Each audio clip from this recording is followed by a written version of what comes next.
Today, I want to give you a list of, let's say, shortcuts. As a professional pet and people photographer for the last 10 years, I have some things that I've learned that can help bypass some things in your business. Now, to be clear, running a business, of course, is really hard and complicated, and it's a full-time thing. But I'm thinking that some of these little shortcuts are going to help you in your business endeavors. So, Monique here of Silver Paw Studio and founder of Pro Pet Photog. Let's just start off with a meaty one. And this is when you're setting your prices, and you're not going to believe this. I probably talked about this in a past video, but a good place to start is to take a look at what people normally spend on their monthly mortgage in your town. There are calculators and databases out there that can tell you that. That is what people are willing to spend every month, and it's kind of built in. So it used to be they're used to writing that size check, right? They're used to that much money coming out of their bank account already. So there's a lot more that go into pricing. I have a video about pricing, and we talk about it in the community center membership. But if you're wondering about how much the average homeowner in your town can afford, start there. I did post this as a short recently, and someone said, oh my gosh, nobody in my town would ever pay for that. And that is not true. It's just not true. So consider it, think about it, do all the pricing homework you need to do. And another tip I'm going to give you is do not x-ray your clients' wallets. Don't assume you know how much they want to pay. They'll pay for what they value. And in my 10, 15 years working in the veterinary industry, we talked about this constantly. You have to give everybody their choices and let them choose from there. Don't say, ooh, I'm not going to tell them about my really expensive framed art. I'm only going to tell them about this low price, because maybe they can't. You're making up a story that may not even be true. Do not x-ray your clients' wallets and assume you know what they want to spend money on. If you start off right away thinking that, you're already going to be 10 steps ahead. Along the line of pricing and selling this is going to sound super simple, okay? But ask for the sale. What happens a lot of times is we get all wrapped up in, say, social media and being out there that we forgot to say the second half of it. So here is an example of my pretty pictures. Don't stop there. Would you like to buy them? We often stop at, here's my pretty pictures. Look at Instagram, look at Facebook. It is full of our pretty pictures. Where's the part that says, and you can have this for your pet or your family or your horse, whatever you photograph? We have to add in that second part, or of course no one's going to know we charge. I don't even have this on my list, but something that happens a lot of times for a lot of us is we volunteer so much, people just assume that's all we do.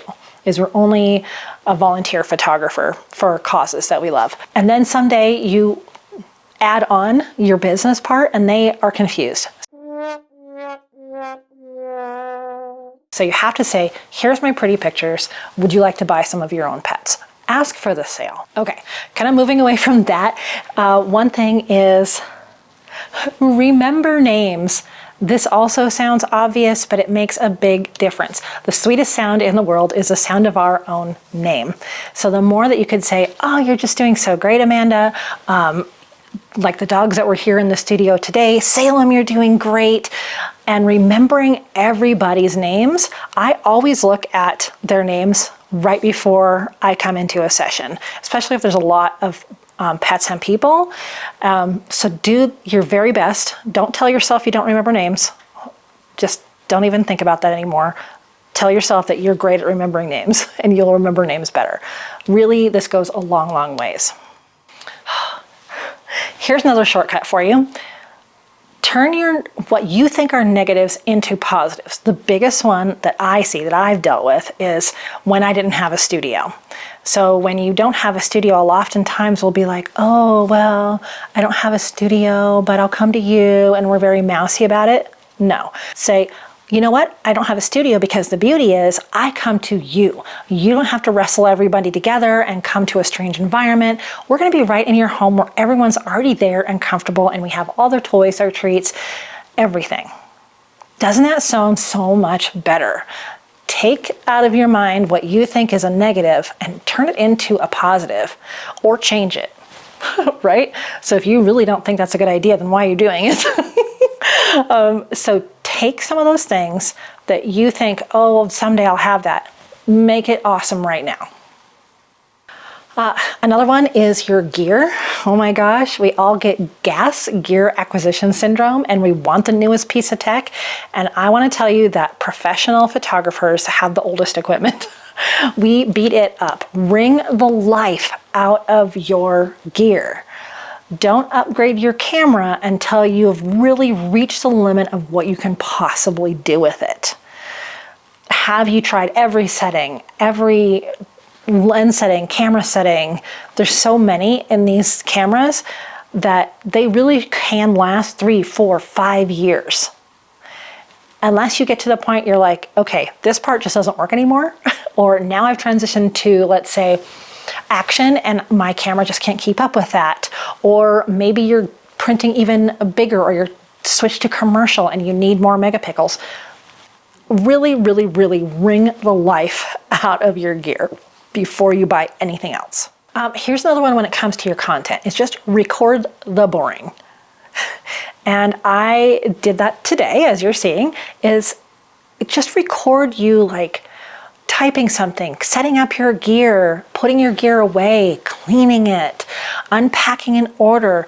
Record all those things, and a lot of that's for social, so you're gonna have to do it different than YouTube potentially, unless you're doing YouTube. Do some vertical. Set up your phone, just prop it somewhere and record some of the boring. People like to see behind the scenes, and that is so easy to do because you do it all the time. Set your phone up next to you as you're editing, as you're typing something. There are so many ways that you can use that in advertising and social media. I'm seeing this a lot on Reels and TikTok and YouTube Shorts, is that you're gonna see something, you doing something with either a voiceover or words on the screen, just talking about something that means something to you or means something to your clients. So record the boring. I challenge you to do that. Here's one, is make a lot of mistakes. Make a lot of mistakes. I'm gonna probably make a whole video about this, but you're only gonna learn with data. So try something. If it didn't have the outcome you wanted, that is data. What can you change? How can you do it different next time? Or if you've tried this a couple of 2, 3 times and it hasn't ever worked, well, that's good data. Then you're gonna move on and do something else. But you're not gonna know any of that until you get out there and you make mistakes. And I'm just gonna call them mistakes because that's what our brain calls them. You might say, oh, I call them learning experiences. That's fine, which is what I'm trying to tell you here, but your brain is gonna call them mistakes and you're gonna feel bad about them. And that is just part of doing it. It is exciting to make mistakes, and we often put way too much stakes on those.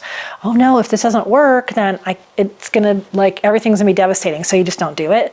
Go ahead and do it. Try some lower stakes things. So for instance, I did a studio special here recently, and I was hoping to fill the whole day, but I only filled 2 slots. Did you hear my language right there? I said I only filled 2 slots. You know what? Actually, I was so excited because I filled 2 spots. I only gave this special like a week and a half notice, and I got 2 clients. Change it around and look at the data. If I thought, nope, it wasn't worth my time to do all this, then I'm gonna change it next time or not do it again. But in my mind, okay, I got 2, I just need to get the word out more. So consider all those things data. But you have to go do stuff to get that data. These next 2 kind of go together. Ask your darn client. There are a lot of photography forums that I go on that people are in there trying to decide what their client is trying to tell them in an email. They're making up these big stories. They're not sure what to say, how to react, what to do. The best course of action in all of that is to ask your client. Ask for something clarifying. If they write and say, ugh, I can't possibly do this, that's how you're reading it. They're just saying, oh, sorry, I can't make it. Ask them why. Do you want to reschedule it? Was your dog sick? Was the weather bad where you were at? Ask them. instead of going to a forum and complaining to other people who have no idea what's happening, ask your client. Default to asking your client. Pick up the phone and ask them if it's serious enough. If you're just a little bit unsure, just email them or text them. You never know what is going on with a client until you ask them. And then to go along with that, the second part of that is assume the best.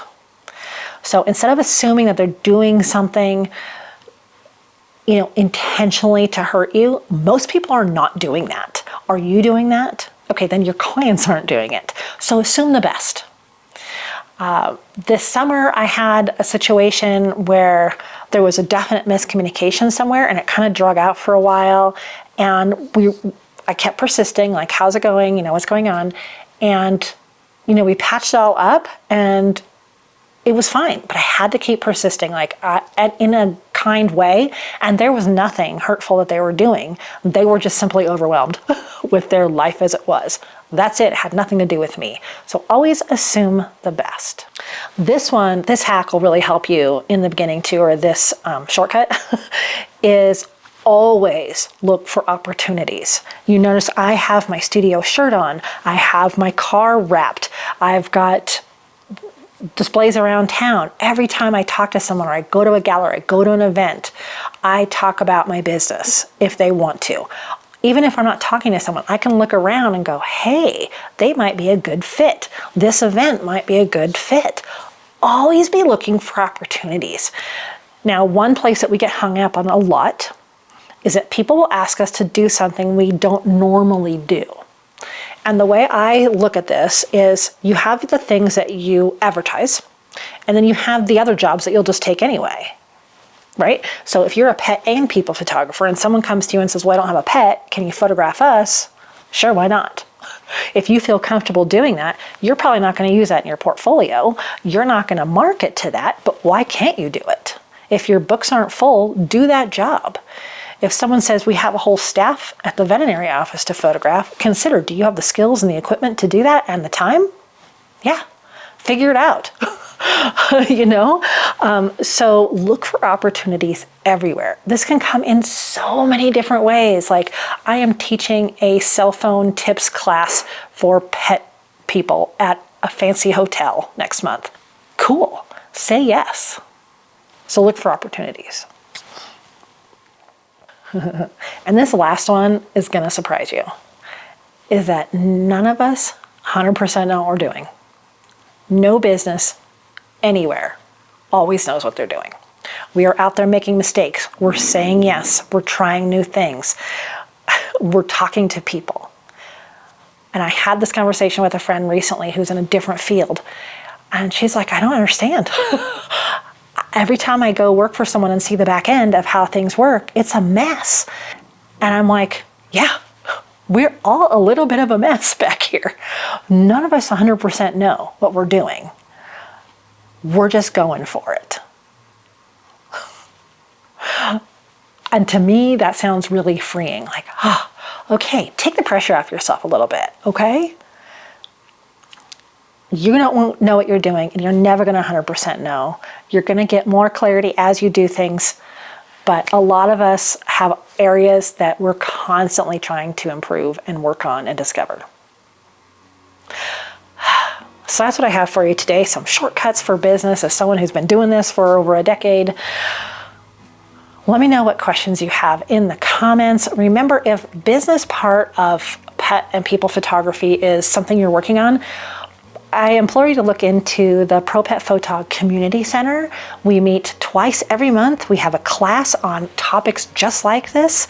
And then we also have a coaching call where we all talk about what we learned in class and what we need in our business right now. This is an amazing group, and I really suggest you look into it if you're looking to up your photography business this year. Okay, that's all I got for you today. As always, I wish you many woofs, purrs, and TREATSs. All right, if you like this video with my business shortcuts, you're definitely gonna like this one with all of my shortcuts and hacks for photography. Ooh, so check it out.